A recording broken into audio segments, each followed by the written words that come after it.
Welcome to another episode of Jay Leno's Garage. This is a very special episode because we have one of my automotive heroes here, Mr. Lee Iacocca, and Bob Freya, the author of Mustang Genesis.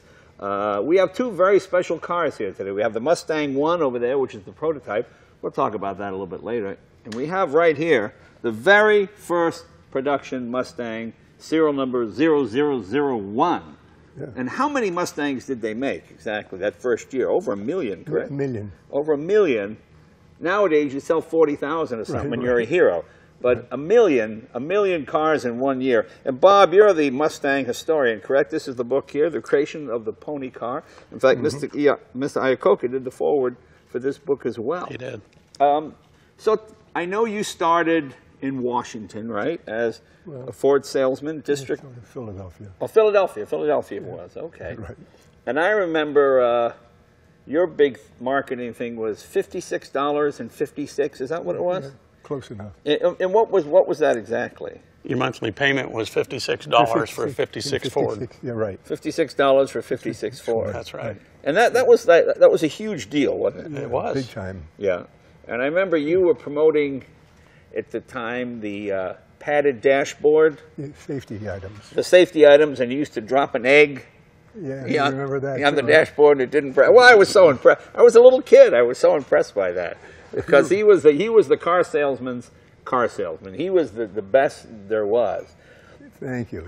Oh, really true, really true. And being Italian, my dad would always say, "Why can't you be like that? Why do they show this TV show, The Untouchables, the Italian gangsters? Why do they show guys like Mr. Iacocca?" And he would hold up the Time magazine that you were on the cover of. Right. These are the kind of Italians we need to have, not those gangsters. He would always get all mad. So my dad, I wish my dad had met Mr. Iacocca, but that never happened. Yeah. So tell me about the beginning of the Mustang, how it came to be, because Ford was not into performance cars in the early 60s. Really. Was the Mustang a hard sell when you went to your bosses? Hey, we got this idea. Yeah, it was. It was a hard sell. Yeah. Why? What didn't they get? Well, we had just finished off with the Edsel. Right. It was a disaster. Right. So they said that Henry Ford said that we don't need another flop. Right. And at that time, the biggest selling car was the Falcon, I guess, right? Yeah. Yeah. Falcon was huge. That was out. Falcon was good volume, but yeah, sort of pretty lousy car. Yeah, it wasn't. Yeah, pretty boring. Right. Boring car. So how many sketches for the Mustang did you go through before you said, "Oh, that's the one"? I actually had a competition. Yeah. To show you on the cover of the book, this sketch right here is the one that actually won out. Is that the one? That was drawn by Gail Halderman, and they stayed pretty true to that sign, as you can see in this car here. Yeah.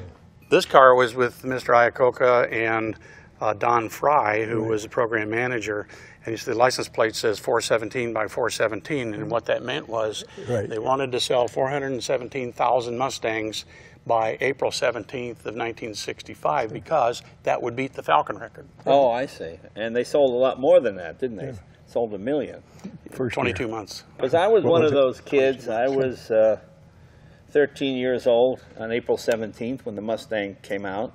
And back in those days, the dealerships would cover the windows with curtains and things, and you get a hot dog and a donut and a glass of lemonade if you came down to see the new cars. I made my dad take me down. We had to stand in line. Then the dealership opened. Everybody rushed in. You know, nowadays, nobody does that anymore. But I think the real genius of Mr. Iacocca was all the options on the car. You could get it for $2,300 in change with a 6-cylinder, or you could get it with a V8 and every conceivable option and almost close to $4,000. And that was the real key, wasn't it? Yeah, it was. Because you couldn't tell the difference between the plain Jane Mustang and the one that had the big engine in it. I mean, they were in the same, you know. The real profit margin for them was in the accessories and options. Right. Each car that went out that first year and a half, 2 years, on the average, they had $1,000 worth of accessories on it. That's where their profits were. That's where the money was. Yeah. With the options. You had this wonderful success going, and all of a sudden Carroll Shelby comes along and wants to race these things. Right. What made you decide to do that? Because it was more fun. Just more fun? Yeah. Mr. Iacocca is quoted as saying that Carroll Shelby came into his office to ask him for some help to get the first Cobra started. And he said that Shelby was such a prolific talker, he couldn't get him out of the office until he said yes, so he finally gave him some there you go. Well, you had two good talkers at the time, yeah.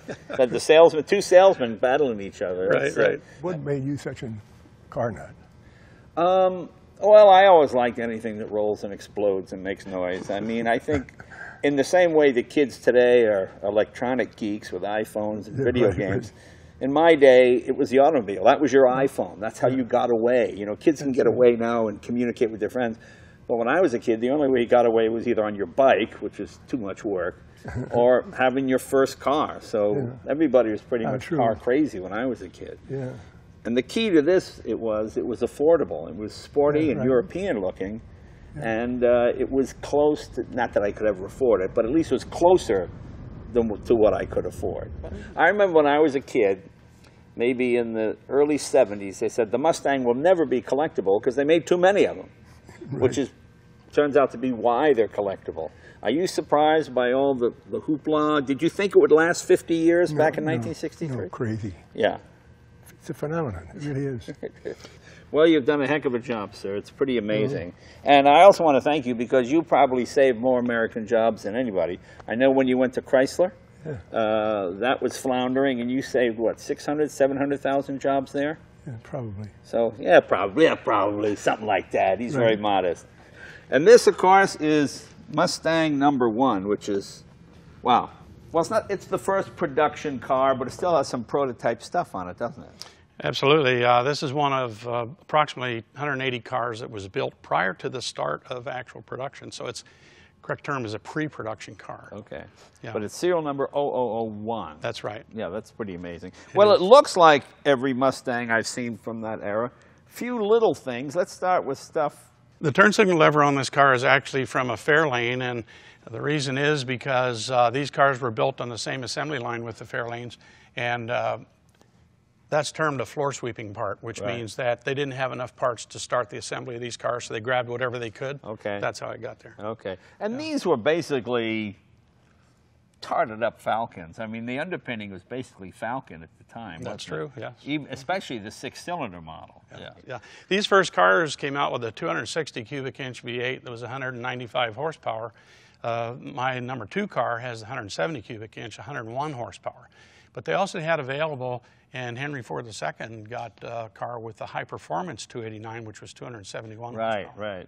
And remember, it had the hat over the top of this, and it said Hypo on it. That's right. And these became illegal after a couple of years, the knockoff. Thanks to Ralph Nader. Yeah. But I always liked those hubcaps. I always thought those were pretty sexy. Right.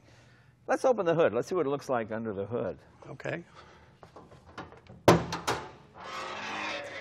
You got to remember, this car has never been restored, and it's 50 years old, so it's not in pristine condition. But you'll notice, too, while you're on that side, it doesn't have an outside rearview mirror. Oh, right. They didn't come on these early cars. Right. Everything was optional back in those days. The outside mirror.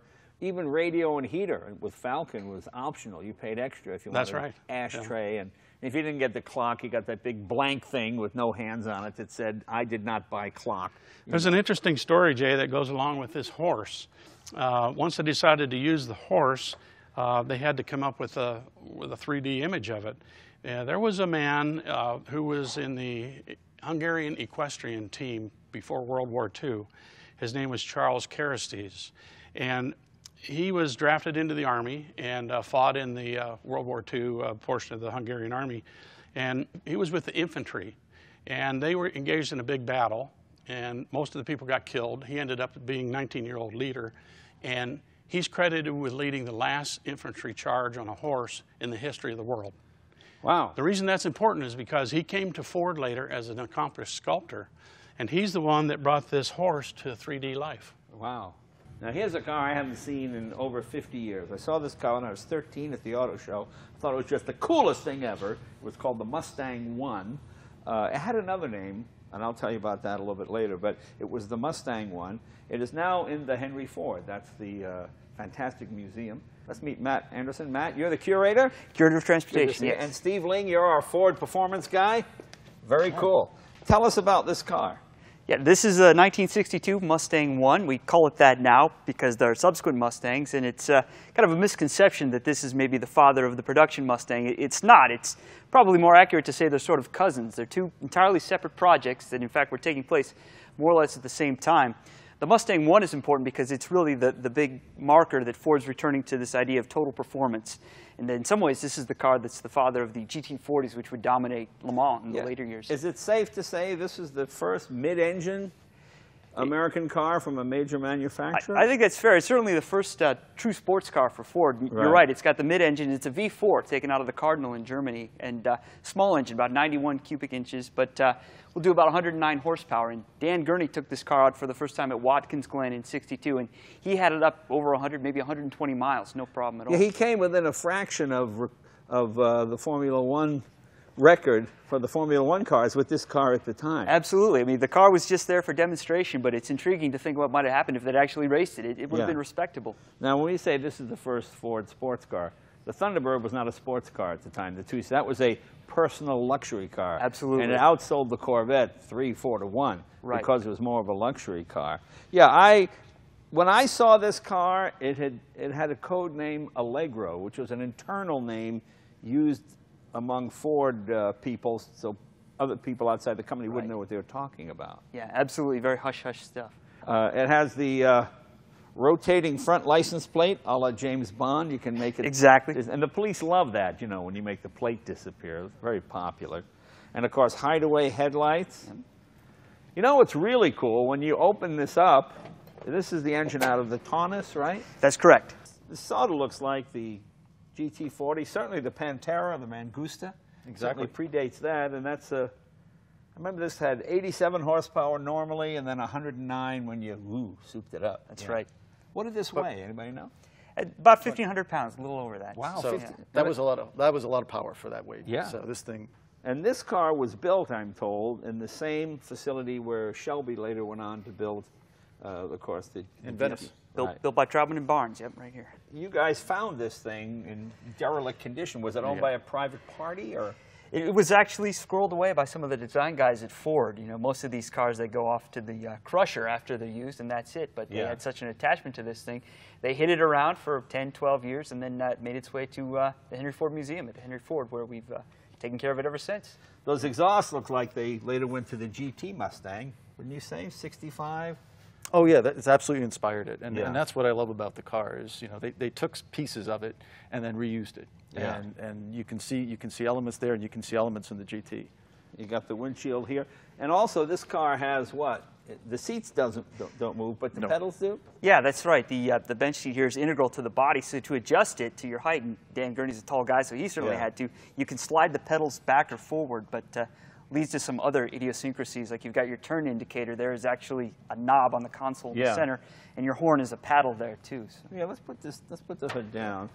You know, when I was a kid, the mean guy at the auto show wouldn't let me sit in it. Can I sit in it now? I think we could arrange that. Cool. Here it is, 50 years later. Yep. Is this it here? Right. Yeah. Oh, there we go. Right up there you go. I waited 50 years to sit in this car. And now I don't fit. It reminds you how small the cars were back then. Oh, yeah. Right? Yeah. So were the people. Actually, it's not bad. And this is the turn indicator here, left, right, horn right there. And what is this? That's choke back there. Oh, choke, of course. And a full 4-speed. Right. Nice placement of the shifter, though. Huh? Gurney like that. It's not, actually, this is pretty, I could see you in that. Do this. Speedometer goes to 100. Ooh. It really is a lot like the Fiat X19. It's not that far away. You know, we always think the Europeans invented everything, but this is 1962. That's it. I mean, this was big technology then. Yeah. And the thing that I liked, you think about what was going on at the time. You had the baby boomers starting to come of driving age, like you were talking about. You had people starting to get their second and third cars. So Ford was looking at the lineup saying, you know, well, you got Falcon, you got Galaxy, need a little more spice here. And that was really the genesis behind why we needed a Mustang, and then could take this and do something more extravagant in, say, the Ford GT. And where can people see this car today? This car and Mustang production serial number 1 are both at the Henry Ford Museum at the Henry Ford in Dearborn, Michigan. Well, there you go. It is probably, I think it's the greatest museum in the world. It's not just cars. There's all sorts of Thomas Edison's laboratory is there. Right. There's antique sewing machine. I mean, it's just wonderful, wonderful American history seen through the eyes of, or the headlights, I guess, of the automobile. So, gentlemen, thank you very much for doing this. Sure, Steve, our thank pleasure. you. Thank you, Matt. Thank you very much. And Bob, and of course, a special thanks to Mr. Lee Iacocca. We really appreciate him coming by. He's one of my all-time heroes, so it was great to have him here at the garage. All righty, you saw the very first Mustang produced. You saw the Mustang concept car, the Allegro, and this is the 2015 Mustang GT. Now, this car is a prototype. They have not built any yet. This was brought to the garage under great secrecy. It was really kind of exciting, because these have not even started rolling off the production line yet. So everything on this car is a prototype. This is a hand-built car, so we can't take it for a drive. There's a lot of secret stuff here. I'm going to see if I can get something out of the chief engineer. Dave Parasak. Dave, come on in here. Chief engineer, Mustang, what's the exact title? Mustang Chief Engineer. Mustang chief engineer, okay. Yep. Well, this is your baby, huh? Yes, sir. Well, it's a good-looking car. I think it's better looking than the earlier cars, a little more aerodynamic. So tell us what we have here. So everything you see here is all new. Nothing is carryover from the outgoing model. And what you can hopefully see initially is that we spent a lot of time with the proportions of the vehicle. So she's a lot lower than the outgoing car, a lot wider. And it has you see the fastback, the silhouette that we have going on. We brought the fastback back. So everything about this car is a bit sleeker and more modern than the outgoing vehicle. Now, something that's a big change is all independent suspension is now standard every model Mustang, correct? Yeah, everybody's been wondering about that. Independent rear suspension is standard. It's a world-class integral link suspension. Right. It's doing a fantastic job for us, really, really allowing us to tie the car down but improve our primary and secondary ride. Now, let me ask you, is that because Camaros come out with independent suspension? It seemed like, I mean, I always feel when American car companies compete with each other, they all get better. Yes, oh, that's true. I believe that as well. Because I remember earlier, a number of years ago, they offered independent suspension in the Mustang, and not that many people bought it. Right. So I figured, oh, well, that's it, you know. Well, I think it's time, Jay. I mean, you know, we've been on a trajectory with Mustang, as you know, Boss 302, one of our last ones, to really show where we can take the car. Right. Well, we're going to go even further, and the independent rear suspension is going to allow us to do that. This is, like I said, a world-class specifically designed for the Mustang. Okay. So it had to be right, and it's really allowing us to perform well. But, you know, when we put that in there, we found very quickly that the front suspension wasn't going to keep up. Right. So all new front suspension, double ball joint front suspension, full subframe up front, everything on this car has been redone. So are there any parts on this car carried over from 14 or 13 No. or nothing? No, sir. This is all new. Even the 5's a little bigger, huh? That's a brand new badge. It's a brand new badge, yeah. The track width, Jay, the only thing that is common with the carryover car is the actual wheelbase at 107 inches. But the front track width was widened about 15 millimeters, and in the rear we widened the track width by 70 millimeters. How many engine options available? What would be if I said I want the stripper model, what motor comes in it? That would be a V6, naturally aspirated 3.7 liter V6 that we have in today's car. Right. 300 plus horsepower. Right. Great option as an entry option. Right. Now we're adding to Mustang for the first time an EcoBoost. Okay. And new to the EcoBoost family as well. It's a 2.3 liter EcoBoost, specifically designed for the Mustang. It's got a bunch of internal upgrades like a steel crankshaft. It's got twin scroll turbo. It's got a high flow fuel injection system, putting out more horsepower and torque than a V6. Explain to people what EcoBoost means exactly. Well, EcoBoost is a turbocharged engine, right? And we're allowed, with the technology that EcoBoost gives us, we're allowed basically to get the power of a V6, for instance, out of a 4-cylinder engine. Right. But you get the fuel efficiency of a 4-cylinder. So we're going to have this 2.3 liter EcoBoost, which is a 4-cylinder, and it is going to put out more power and torque than a V6. Okay. Tell us about the 5-liter engine. So 5 liter is going to undergo some upgrades to improve the horsepower and the torque of the 5 liter as well. So today's 5 liter is at 420 horse. This one's going to go beyond that. Go beyond that, but you can't tell us I how can't much. tell you. That's one of those secrets I can't tell you. But we're working on it, Jay. We haven't finalized the actual horsepower yet. But it is going to be a significant improvement. We're also going to improve fuel on a V8 as well. And of course, this vehicle won't even start being built until well after the first of the year, correct? Yeah, these won't be in showrooms until the fall of next year. Okay, the fall of next year. Because I always thought, you know, it's the 50-year anniversary of the Mustang, and I thought, ooh, maybe April 17th, when the first Mustang came out, maybe they would sneak this one out as a 2014 and a half, just like they did the 64 and a half. No plans for that? There's a lot of plans around the 50th anniversary. No, looks like there's something going on here. We're going to celebrate the 50th in the right way, I'll tell you that. Let's take a look at the back of the vehicle. So Jay, as you can see, as I mentioned before, we've got the fastback design now back in. You see how it carves into the deck lid. And then most noticeable in the rear end, the 3-chambered signature lamps that Mustangs have had throughout the years. Yeah, that looks great. Done in a very modern way. Yeah, that's the prettiest car I've seen in a long time. It looks very European. Looks in a complimentary way, like an Aston Martin almost. And it's amazing to me that Mustang now has the features that would have been on the most exclusive, you know, Italian European cars not that long ago. You have 4-cam engine, independent suspension, the whole deal. 6-speed? 6-speed transmissions, yeah, both manual and automatic. Okay. Standard paddle shifters. Okay. Rev matching in the downshifts. And really, when you go into sport mode, allowing you much quicker and aggressive shifting. So I think people will be very happy with that. And Mustang will always have a manual shift, won't they? Of course. Yeah, okay. Absolutely. I get very disappointed that Porsche and Ferrari and all these people are no longer making manual shift cars. But it's if you like to shift, it's a good way to go. Yeah. What do we have here? That's the reverse lamp, Jay. Oh, it is. Oh, I thought it was a screen. Oh, it is a reverse lamp. I'm sorry. Yeah. Reverse lamp. It looked like I thought maybe it was a differential cooler or something, but no. No, reverse lamp. We didn't want to have break up the beautiful tail lamp you see here with the white light. So that went down there and created a design element around it. And where is your rear backup light? Is it? Oh, it's right. Is it in here? Is it your brake light? No, the brake light, sir, is right at the top. Oh, of it the is. glass. Oh, it is at the top. Oh boy, they integrate that nicely, don't they? Yeah. So this car is going to be crushed. Is that right? Unfortunately, this particular car will get crushed. You know something? I always read about guys in the 50s and 60s that snuck the car off the lot and saved it, and so it's a collector car. You have to be that guy. Dave, I want you to, when Etzel Ford isn't looking, you sneak in, you put this thing off to the side, you save it for 30 or 40 years so some collector can buy it. Don't let them crush this car. I won't. And then when they get rid of me, then I can work at your garage. Yeah, that's right. Okay. Oh, yeah. I mean, it is amazing to me, though. There are so many prototypes. I have a Chrysler Turbine car.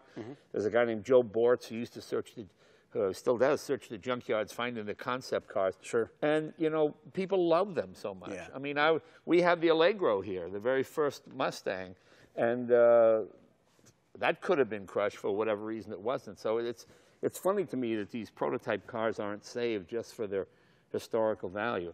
Let's take a look at the interior of the car. Isn't the noises better? It's welcoming you in. I remember when you used to buy like a Lincoln, you get that melodious sound. Then when you got like the Falcon, you get a horrible noise. This kind of sounds like, ooh, menswear, 3rd floor. It's got a nice look to it. Nice sound to it. Nice looking steering wheel. Thank you.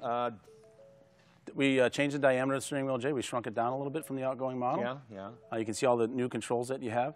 Now, on the interior, like I said, everything is new. Right. What you can see is you still have that double brow that you would see in a Mustang up on the instrument panel. Right. And then you have the barrel gauges that everyone would expect to see in a Mustang. Yeah, I love the integrated gauges up there in the dash. We used to call that the rally pack in the old Mustang. Yeah, so this is a performance pack. So in the middle, right between the air vents, you see that you have oil pressure, and then you also have a vacuum or boost gauge, depending on what engine we have. I noticed, so many manufacturers going to these big, giant screens, which I find very distracting. That's a nice size. That's really all you need. Now, some of the things you'll notice, Jay, there's a push-to-start button in there. Okay. Every Mustang comes standard now with what we call intelligent access and push-to-start. So no more. You don't need a key anymore. Keep it in your pocket. Okay, right. You can unlock your door, lock your door. You'll start your driving experience by pushing that button. Well, it's a very comfortable Otero seat. You know, sometimes they put these seats in these cars, and it's like, just too hard, too tight. This is very nice. And boy, all kinds of leg room. Yeah, so even though we spent a lot of time, lowering the car and putting the fastback design in, we spent as much time, if not more, to actually improve the interior. So we actually have more room in the interior than you have in the outside. Thank you for not having a stupid 30-pound electric motor to move my rear end 6 inches. I never understand that. To me, most people like me, you buy a car, you set the seat, and it stays in that position for the next 15 years, however long you have the vehicle. Yep. I never quite understand why you need electric back and forward and up and down. We do it manually, and it saves. It's less intricacy, and weighs less. Yep. Well, it's a nice looking interior, very nice. I like the brushed aluminum kind of deal here. Yep. Most of the Mustangs will have a real aluminum all the way across the IP, as you see there. Proper. Thanks for not having an electric handbrake. I like a proper cable brake. We weren't going to do that to the Mustang. Yeah. Very nice. Very nice. Boy, it looks good. Let's start her up.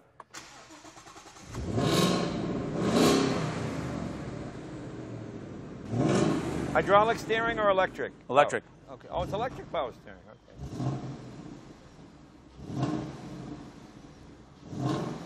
Sounds like a V8 should sound, Jay? Sounds good. Well, pretty cool. Unfortunately, old fuddy-duddy Dave won't let us drive it because it's a prototype vehicle. It's not registered in the road. Doesn't have all the, well, you know, all the things that have to be certified. But we thought you'd get enjoy seeing a peek at what the new Mustang will look like. This thing is still quite a bit a ways away from production. Yeah. And this one's going to be crushed, but Dave's going to save it. He's going to sacrifice his career and everything he's worked for to save this car. That's how much you believe in it, correct? Absolutely. Dave, thank you very much for bringing it by. Thank you. And in 25 years, I'm going to come by and pay you big money for this thing. All right. Very good.